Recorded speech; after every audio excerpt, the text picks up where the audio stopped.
The spectacle of American political division that we witness today is not merely a clash of opinions or competing interests. What we observe is far more profound, a disorder in the soul of the nation that reflects a disorder in the souls of its citizens. The bitter polarization, the incapacity for genuine dialogue, the transformation of political discourse into a form of civil warfare, these are symptoms of a spiritual crisis that has been developing for centuries. The real division in America is not between left and right, but between those who remain open to the transcendent dimension of human existence and those who have closed themselves off in ideological systems that promise to deliver salvation through purely immanent means. This is the gnosis of modernity manifesting itself in American political life, creating not just disagreement, but fundamental incomprehension between citizens who no longer share the same reality.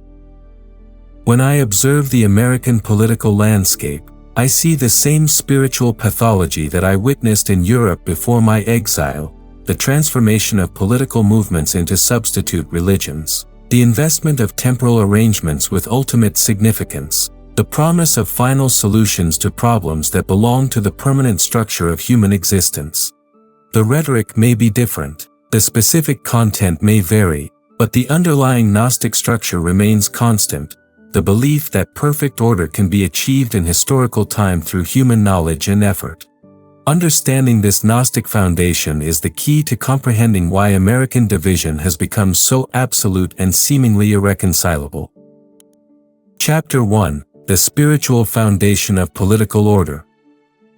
The American Republic was founded upon a recognition that political order must be grounded in something beyond itself, in what the founders called the laws of nature and of nature's God. This acknowledgement of transcendence was not mere rhetoric but the spiritual foundation that made ordered liberty possible. The Constitution itself presupposes citizens capable of self-government precisely because they understood themselves as participants in a reality larger than their immediate desires and interests.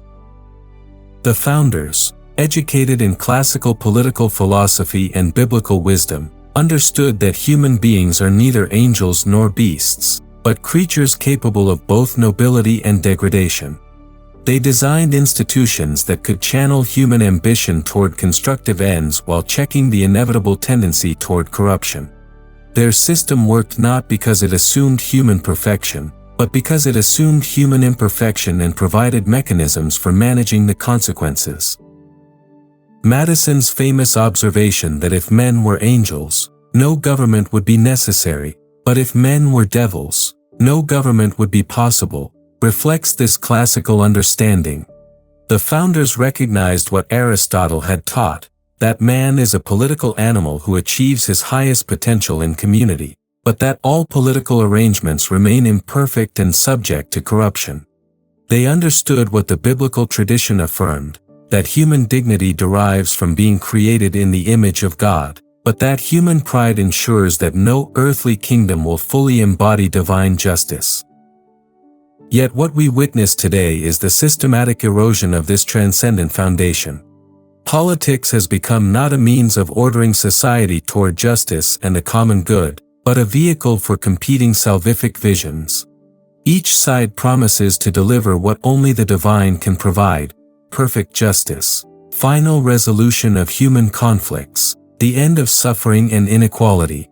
This is the heart of the Gnostic temptation, the belief that human effort can achieve what traditionally was understood as belonging to the eschaton. The division we experience is thus not accidental but inevitable once political movements begin to function as substitute religions.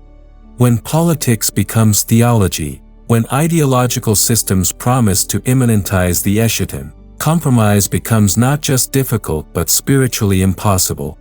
How can one compromise with what one believes to be ultimate evil? This is why our political discourse has taken on the character of religious warfare, because it has indeed become religious warfare, fought by secular Gnostics on both sides who have invested political victory with ultimate meaning. The Founding Fathers understood that faction and disagreement were natural to human society. What they did not anticipate was the complete secularization of the transcendent horizon that alone makes ordered political life possible. They could not foresee a time when Americans would seek in politics the meaning and salvation that their ancestors found in religion and philosophy. Chapter 2: The Gnostic Structure of Modern Political Movements. To understand the depth of American division, we must recognize the Gnostic structure that underlies modern political consciousness. Gnosticism, in its classical form, divided reality into realms of light and darkness, promising salvation through special knowledge that would allow the initiated to escape the corrupt material world. The Gnostic claims to possess secret wisdom that explains the true nature of reality and offers a path to liberation from the constraints of ordinary human existence. Modern political Gnosticism operates according to the same essential pattern, though its content differs from ancient varieties. On the progressive side, we see the promise of liberation from all forms of oppression through the expansion of consciousness and the restructuring of social institutions. History is understood as a movement toward ever greater equality and freedom, with those who resist this movement branded as obstacles to human fulfillment. The goal is nothing less than the creation of a perfect society where all contradictions are resolved and human nature itself is transformed. This progressive gnosis manifests in various forms: the belief that racism can be eliminated through proper education and legislation, that economic inequality represents a solvable technical problem, that traditional gender roles constitute arbitrary social constructions that can be transcended through enlightened policy. Each represents an attempt to overcome through knowledge and technique what previous generations understood as permanent features of the human condition. Conservative Gnosticism takes a different form but follows the same essential structure.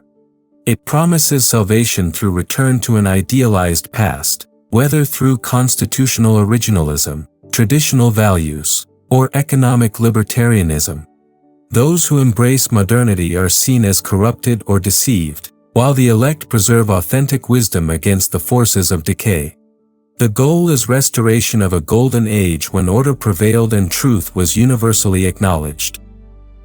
Both forms share the fundamental Gnostic characteristics. They locate salvation in historical time through human effort. They divide humanity into the enlightened and the unenlightened, and they promise to resolve the existential tensions that define human existence. Neither can tolerate the uncertainty and incompleteness that characterize genuinely human political life. Neither can accept that political order, however well constructed, cannot eliminate the mystery and tragedy that belong to the human condition. This Gnostic structure explains why political division has become so absolute. Each side experiences the other not as fellow citizens with different opinions, but as enemies of truth itself.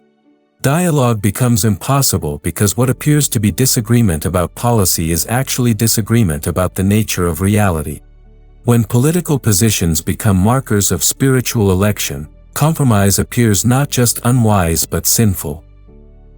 The tragedy is that both sides have abandoned the classical and Christian wisdom that could provide common ground for political discourse.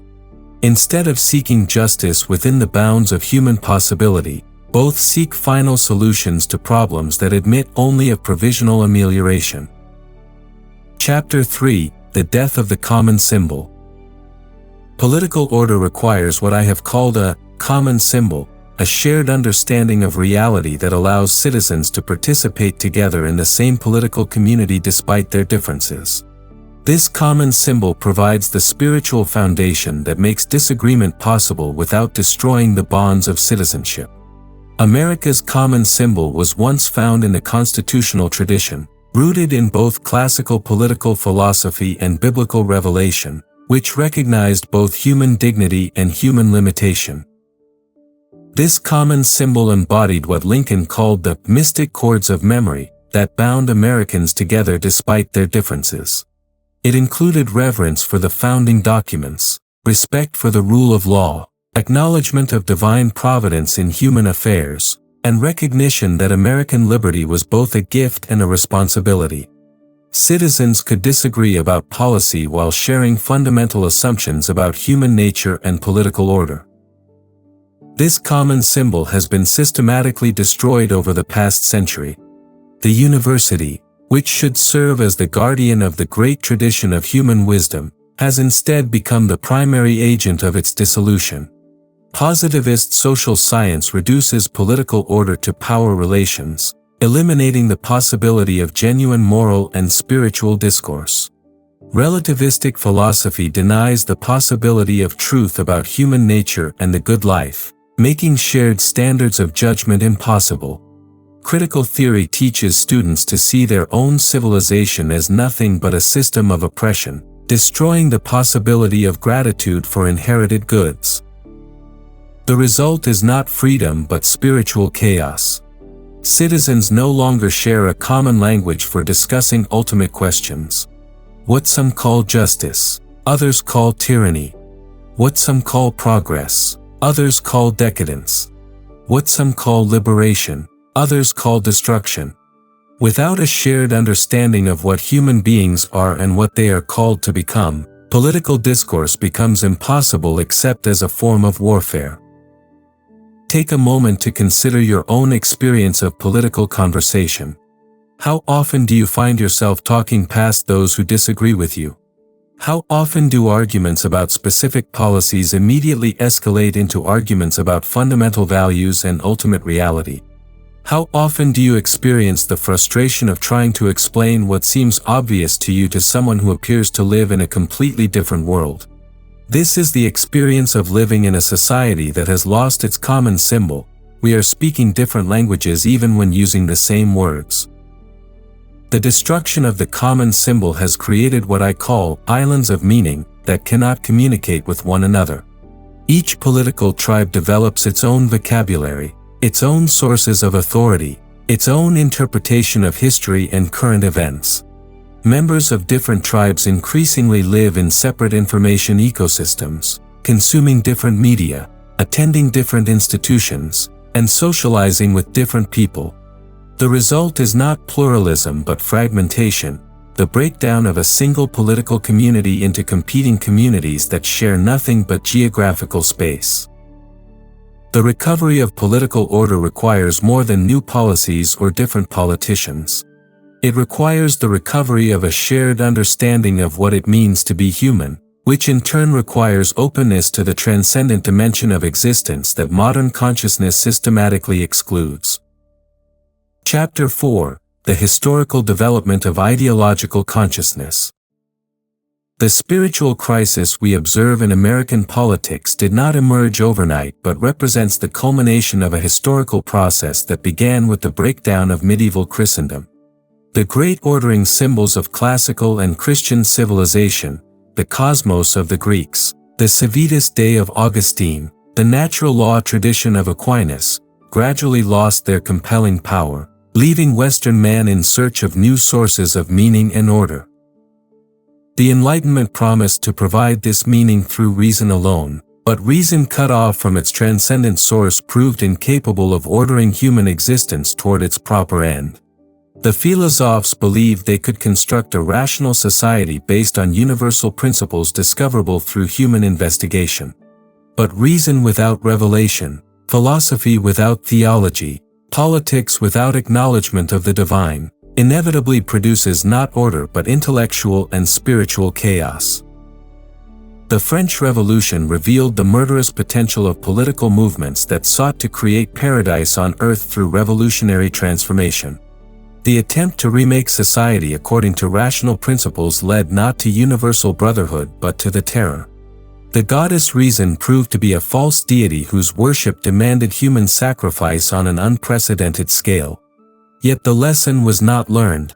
Instead, the revolutionary impulse was refined and redirected through new ideological channels. German idealism attempted to restore meaning through philosophical systems that made history itself into a process of divine self-realization. Hegel's philosophy of history promised to reveal the rational structure underlying historical development, showing how apparent conflicts and contradictions were actually moments in the unfolding of absolute spirit. Marx inverted this system, making material forces rather than spirit the driving power of history, but retained the essential structure, history as a process moving toward a final resolution of all contradictions. By the 20th century, this development had produced the totalitarian movements that sought to remake humanity according to ideological blueprints. What I witnessed in Austria before my exile was not simply political extremism but the full flowering of gnostic consciousness, the belief that special knowledge, whether racial or economic, could unlock the secret of history and deliver mankind from the human condition itself. The Nazis promised salvation through racial purity and national greatness. The Communists promised salvation through class struggle and economic equality. Both movements shared the fundamental Gnostic characteristic: they located ultimate meaning in historical time and promised to achieve through human effort what traditional wisdom understood as possible only through divine grace. Both demanded total commitment from their followers and viewed those who resisted as enemies to be eliminated. America long remained partially immune to these developments because of its constitutional tradition and religious heritage. The genius of the American founders was to create institutions that could accommodate human ambition while checking human pride. They understood that politics could serve essential human goods but could not provide ultimate meaning. They designed a system that assumed the permanent tension between human aspirations and human limitations.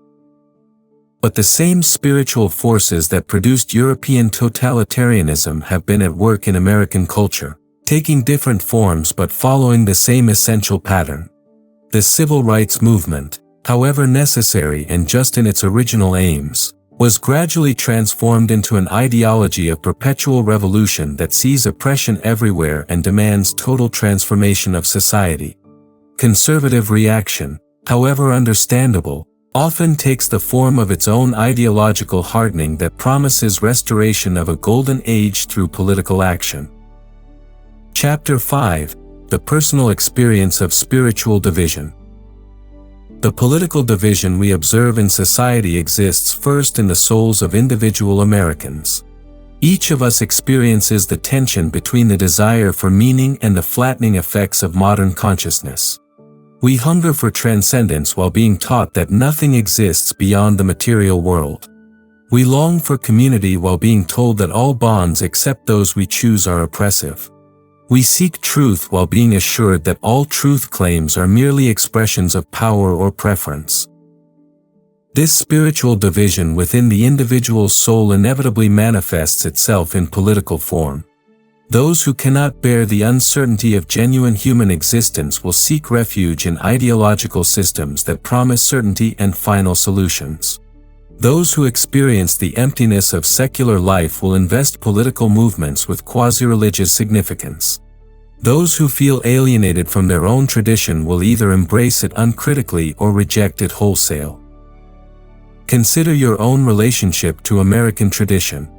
Do you find yourself defending it against all criticism, unable to acknowledge its genuine failures and limitations? Or do you view it primarily as a history of oppression to be overcome, unable to appreciate its real achievements and wisdom?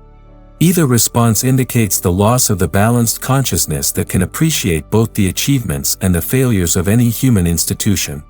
The ability to love one's country while acknowledging its imperfections, to honor tradition while remaining open to genuine reform, requires the kind of spiritual maturity that our educational institutions no longer cultivate. The Gnostic consciousness that dominates modern political life cannot tolerate this kind of complexity and nuance. It demands absolute positions: either America is the greatest nation in history or it is fundamentally evil, either tradition is wholly good or wholly bad, either progress is inevitable or catastrophic. This either-or thinking reflects not intellectual rigor but spiritual immaturity, the inability to live in the tension between competing goods and partial truths. The healing of American division must begin with the healing of consciousness itself. This means recovering the capacity to live in the tension between time and eternity, between human limitation and transcendent calling, between love of country and loyalty to truth. It means refusing the false comfort of ideological certainties that promise to resolve tensions that belong to the human condition itself. This recovery requires what classical philosophy called practical wisdom, the ability to discern what is possible and appropriate in particular circumstances while remaining oriented toward transcendent goods.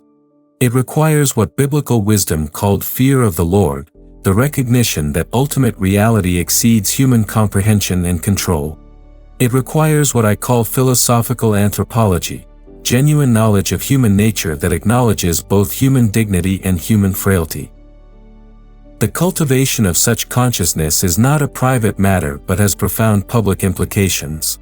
Only individuals who have achieved this spiritual integration can participate authentically in political life without transforming it into a substitute religion. Only citizens who understand the proper relationship between temporal and eternal order can work for justice without expecting paradise, oppose evil without demonizing opponents, and love their country without confusing it with the kingdom of God. The question each American must ask is not which political party deserves support, but whether he possesses the spiritual resources necessary for genuine citizenship in a republic. Do you understand yourself as a participant in a reality larger than your own desires and interests? Can you distinguish between what politics can legitimately accomplish and what belongs to other spheres of human activity? Are you capable of the intellectual humility that recognizes the partial and provisional character of all political arrangements? Chapter 6: The Recovery of Classical Wisdom. The path beyond our current division lies not in some new political theory but in the recovery of the classical wisdom that our civilization has largely forgotten. The great philosophers of ancient Greece and the biblical authors understood something about human nature and political order that we have lost, that human beings are creatures caught between beast and God, capable of both degradation and nobility, requiring order but incapable of creating perfect order through their own efforts alone. Plato's Republic was not a blueprint for the ideal state but an exploration of justice in the soul and its relationship to justice in the city. The famous dialogue demonstrates that political order depends upon the ordering of the soul, and that the soul achieves order through its orientation toward transcendent goods, truth, beauty, justice, and the good itself. The philosopher king represents not an actual political program but the recognition that genuine authority derives from participation in eternal truth, not from technical expertise or popular mandate. Aristotle's Politics recognized that human beings are political animals who achieve their highest potential in community, but that all political arrangements remain imperfect and subject to corruption. His analysis of the various forms of government shows that each contains partial truth but none provides a final solution to the problem of political order. The best constitution is one that combines different principles and provides mechanisms for adaptation to changing circumstances while preserving essential goods. The biblical tradition understood that human dignity derives from being created in the image of God, but that human pride and rebellion ensure that no earthly kingdom will fully embody divine justice. The Hebrew prophets distinguished between the kingdom of God and all earthly kingdoms, criticizing rulers who claimed divine prerogatives while calling the people to justice and mercy. The New Testament teaches that Christians are citizens of two cities, the earthly city that requires their participation and the heavenly city that commands their ultimate allegiance. This classical wisdom provides resources for political life that neither progressive nor conservative Gnosticism can offer.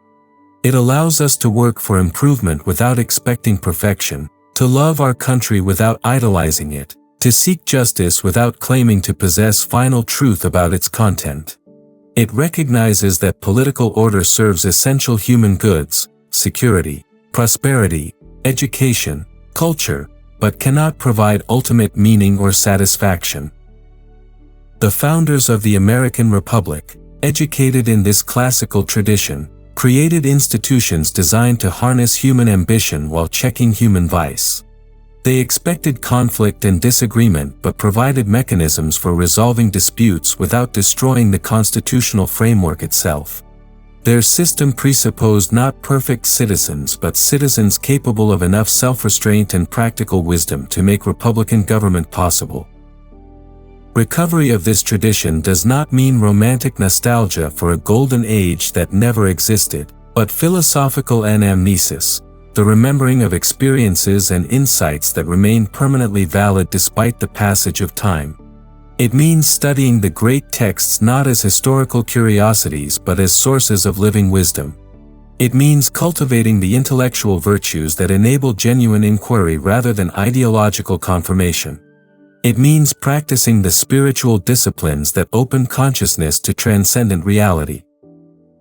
Such recovery is possible even in our disordered time because truth about human nature and political order cannot be permanently destroyed.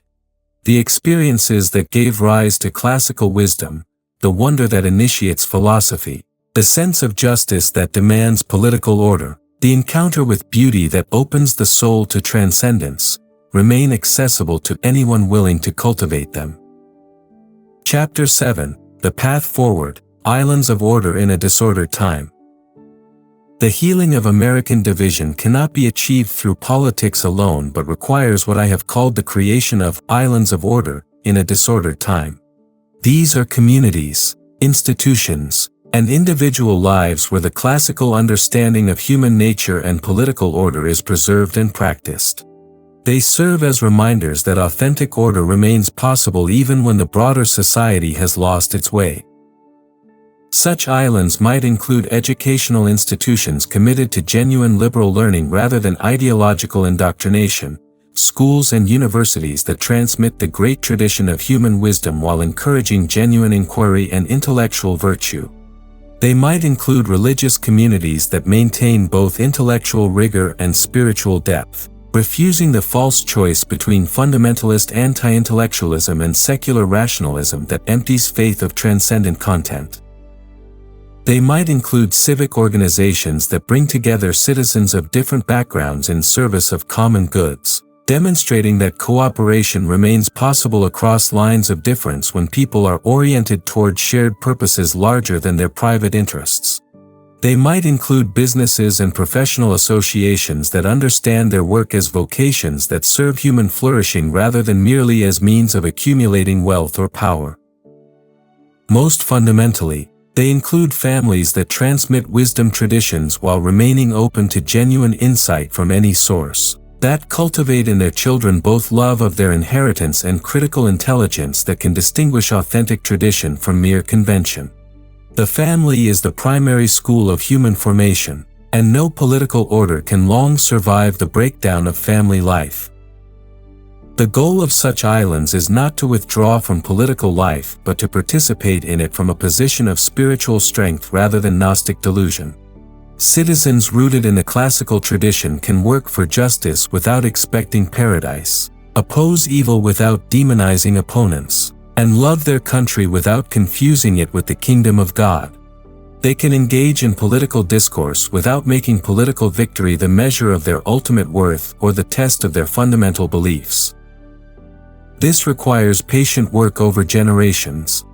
The spiritual disorder that manifests itself in political division developed over centuries and will not be healed quickly or easily. But individuals can begin immediately to cultivate in themselves and their communities the spiritual habits that make ordered political life possible, the practice of contemplation that opens consciousness to transcendent reality, the study of great texts that preserves wisdom across time, the cultivation of virtue that enables genuine human excellence, the acknowledgement of mystery that prevents the closure of consciousness in ideological systems. Such islands of order serve a prophetic function in the broader society, witnessing to possibilities of human existence that the dominant culture obscures or denies. They do not promise immediate political success but something more valuable, the preservation of humanity's highest aspirations through a dark time, ensuring that when the current crisis passes, the resources for renewal will remain available to future generations. The creation of such islands requires both intellectual clarity about the nature of the crisis and spiritual courage to resist the pressures toward conformity that characterize mass society. It requires understanding that the real battle is not between competing political parties but between order and disorder, between consciousness open to transcendence and consciousness closed in immanent systems, between genuine humanity and various forms of spiritual deformation. The question is not whether you can single-handedly heal American division, but whether you will participate in the spiritual resistance that alone makes such healing possible. Will you cultivate in yourself the consciousness that remains open to truth, beauty, and goodness? Will you study and transmit the wisdom that has guided human flourishing across centuries? Will you create in your own life and community an island of order that bears witness to permanent possibilities of human existence? Conclusion. The division that tears at American society is ultimately a division in the human soul, a consequence of modern man's attempt to live as if the transcendent dimension of existence does not matter for political life. Politics has become a battlefield of competing salvific visions because we have forgotten that salvation comes not through human effort alone but through participation in a reality greater than ourselves. The healing we seek requires not new ideologies or different politicians but the recovery of ancient wisdom about the nature of order, both personal and political. This recovery cannot be accomplished through politics alone but demands the patient cultivation of consciousness that remains open to truth, beauty, and goodness. Only such consciousness can create the islands of order that preserve humanity's highest possibilities through dark times. In such cultivation lies hope, not for perfect society, but for the renewal of civilization through the recovery of its spiritual foundations. The question remains whether enough Americans will undertake this work of spiritual restoration to preserve the Republic for future generations.